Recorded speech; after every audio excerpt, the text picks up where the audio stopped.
zitakuwa bayana siri.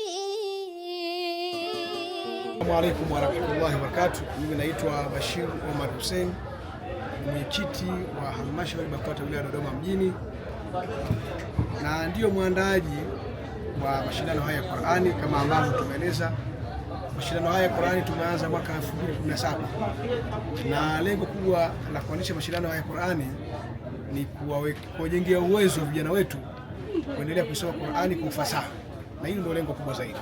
Lakini pia kupitia Qur'ani hii tunaweza kuwa na umoja mzuri miongoni mwa walimu na wanafunzi mbalimbali. Wito wangu kwa vijana waendelee kuisoma Qur'ani, na Qur'ani ndio mwongozo wetu. Qur'ani inahamasisha kuleta amani, mshikamano na kuacha maovu. Hii ndio Qur'ani.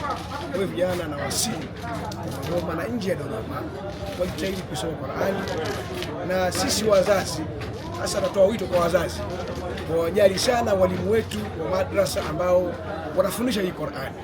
Walimu wanafanya kazi kubwa kuwajenga vijana ili kuacha maovu na kudumisha amani katika nchi yetu.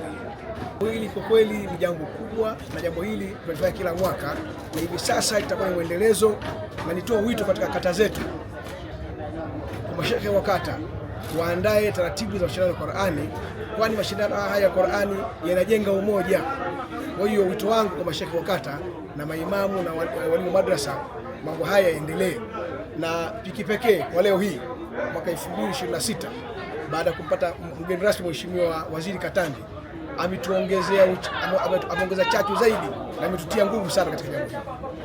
Kwa hiyo natoa wito kwa viongozi wengine watushike mkono katika jambo hili.